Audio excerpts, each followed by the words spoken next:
2011 sampai 2023 ketua PPI itu pasti dari NU.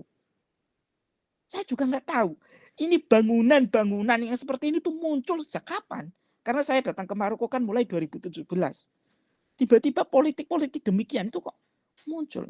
Katanya apa? Kalau kok bukan dari NU, pasti orang-orang NU pasti disulitkan, akan repot. Dan itu menjadi kekhawatiran yang muncul dalam otak kita di Indonesia. Saya berpikirnya seperti itu. Oh ya pantas lah.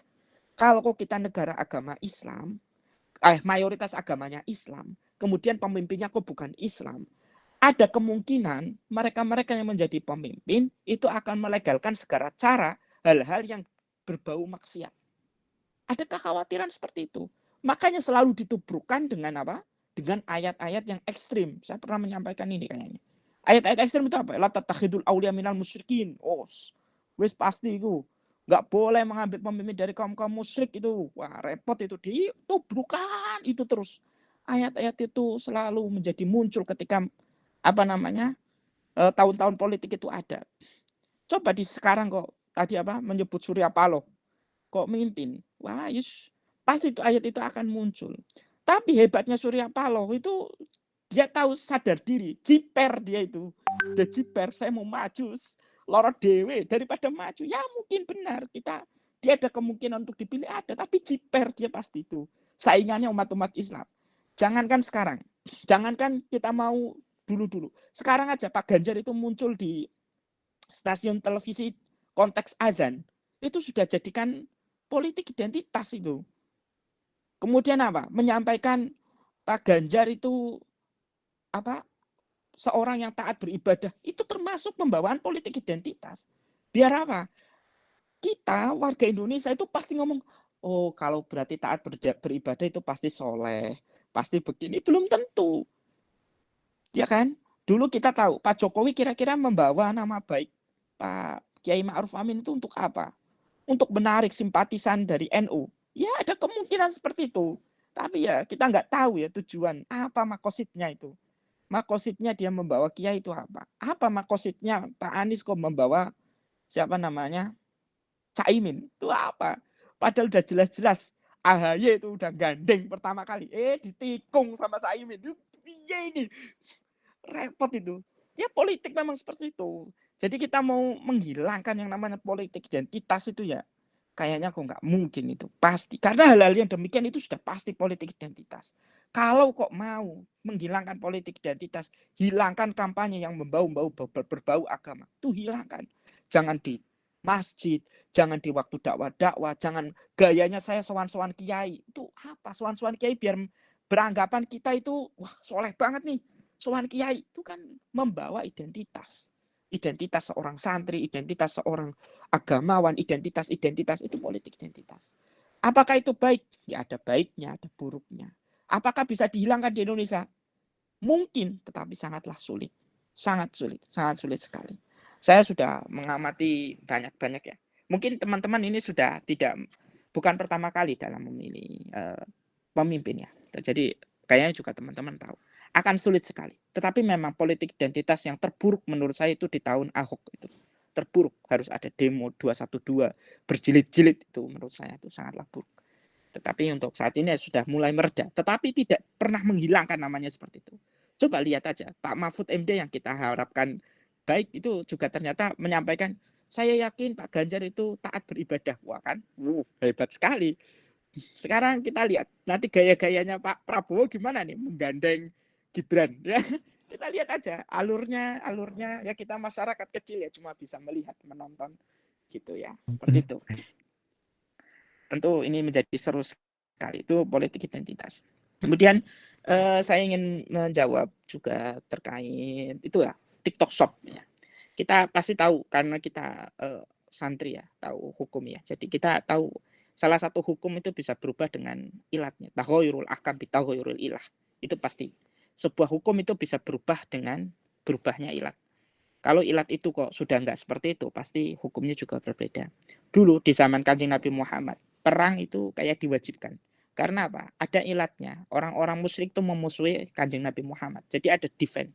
Harus ada defense untuk menangkis penyerangan apa yang dilakukan oleh kaum-kaum musyrik. Kemudian untuk saat ini orang-orang musyrik sudah tidak melakukan penyerangan pada umat Islam. Apakah kita juga harus berperang? Pada ayat Al-Qur'an qatilul musyrikina kafah, yuk kan? Bunuhlah orang-orang musyrik seluruhnya kafah. Waduh, kalau ini pahami ayat Al-Qur'an loh, nasnya loh.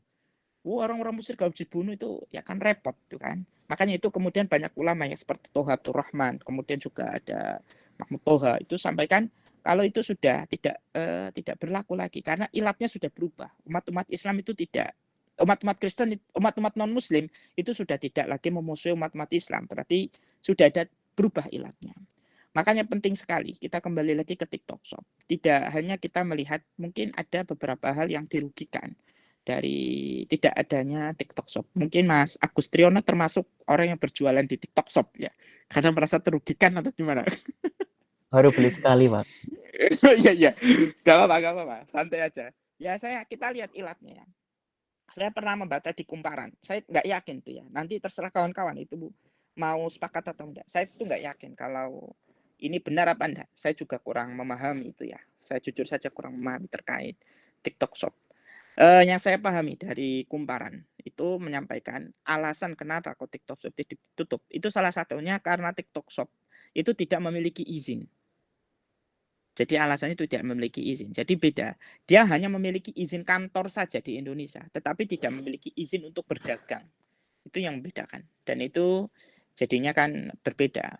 Karena itulah tidak memiliki izin itu menjadi ditutup. Jadi agar tidak simpang siur, tidak memiliki izin itu bukan berarti menjadikan sebuah negara menjadi negara oposisi. Karena kan berbeda. Negara oposisi ya kayak negara oposisi Indonesia kayaknya kok Malaysia. Negara oposisinya Indonesia tuh Malaysia. Apa? Rendang tuh tanya Trio Minang, Mas Hussein. Rendang tuh milik Malaysia atau milik mana ini? Oh jelas Indonesia, Pak. Iya kan. Tetapi diakui batik. Kemarin baru-baru saja kita mendengarkan halo Bandung diakui jadi negara Malaysia. Ya tadi disampaikan Mas Hussein juga kan. Salah satu yang ngompor-ngomporin agar bisa menjadi negara oposisi apa? Netizen, masyarakat. Pasti sekali itu. Pasti. Di sini tuh ada itu ya. Ada SISGAME. SISGAME itu sebuah ajang lomba olahraga itu bersama dengan negara-negara Asia. Kalau kita lomba bertanding bola, bertanding badminton, voli dan lain sebagainya, lawan kita kok negara Thailand, Vietnam, itu tenang, damai. Damai, nggak ada kayak hura-hura, nggak ada.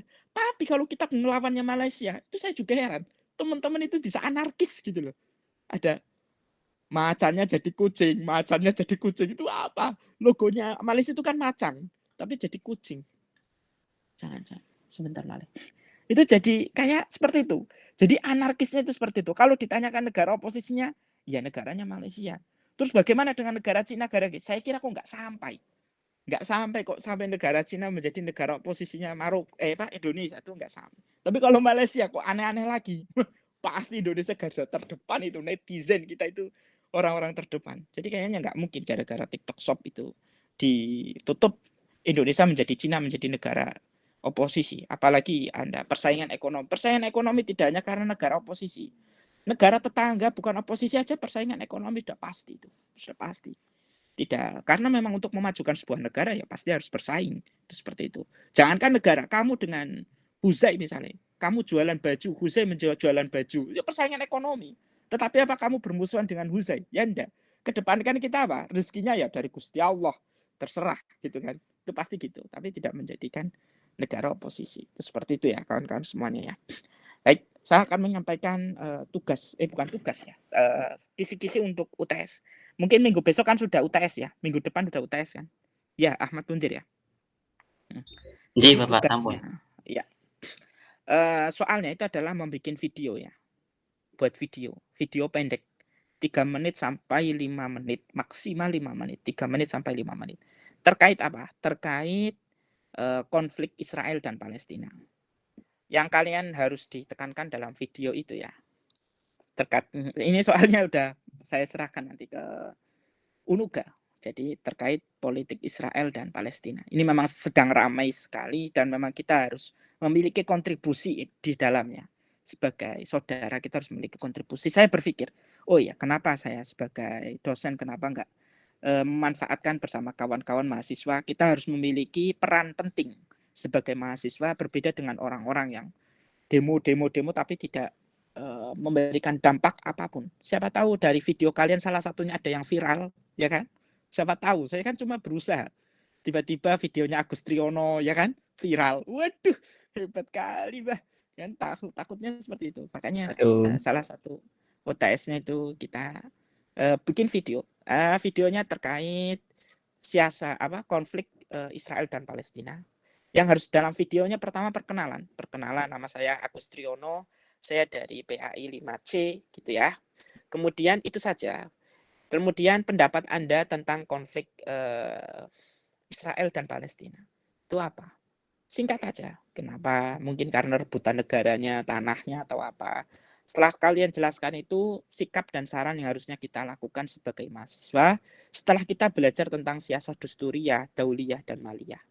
Karena kan kita tahu ya, kalau dusturnya sebenarnya itu gimana, tanahnya itu milik siapa udah tahu, maliyahnya sebenarnya negaranya itu harus bikin itu loh, beli alat-alat perang yang kuat. Jadi jangan untuk makan saja, karena biar menangkis apa gimana, misalkan pendapatnya begitu.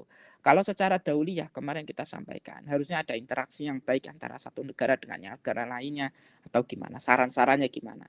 Kita sebagai mahasiswa itu harusnya gimana, apakah mahasiswa kita harus terjun ke sana, saya akan berdakwah ke Israel biar mereka itu paham atau bagaimana, ya kan? Terserah, nanti jawabannya kawan-kawan pasti kita tunggu yang paling baik. Itu menjadi nilai UTS. Saya kira seperti itu ya. Ada yang mau ditanyakan nggak?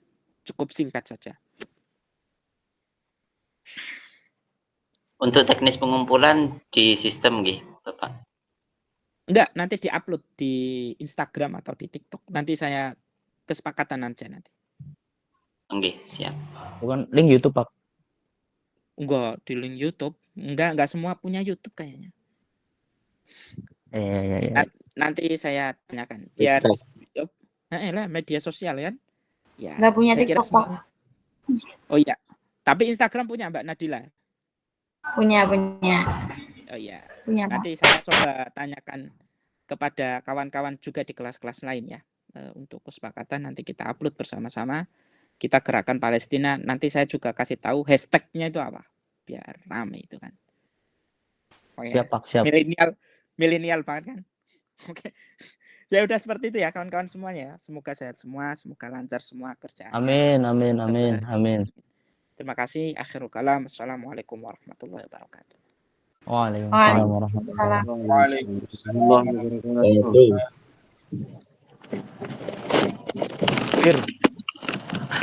Allahu Akbar. Coblos Agus Triono. Urung rampung kowe aku kayak karo Kang Hussein kowe urung rampung. Ya nang buri. Ya nang buri ya, maksudnya. Mau apa kok? Saya punyanya YouTube, Mas, nggak punya Instagram. Saya punyanya Mending YouTube. Ibu. Mending YouTube asli. Soalnya lebih enak. Lebih. Tapi karena saya nggak punya TikTok. YouTube tampilannya. Yang metu di situ salah. Wis curhat. Wis Assalamualaikum. Saya nggak punya TikTok. Asli, Mas Hussein. Asem ya? Saya nggak punya paketan.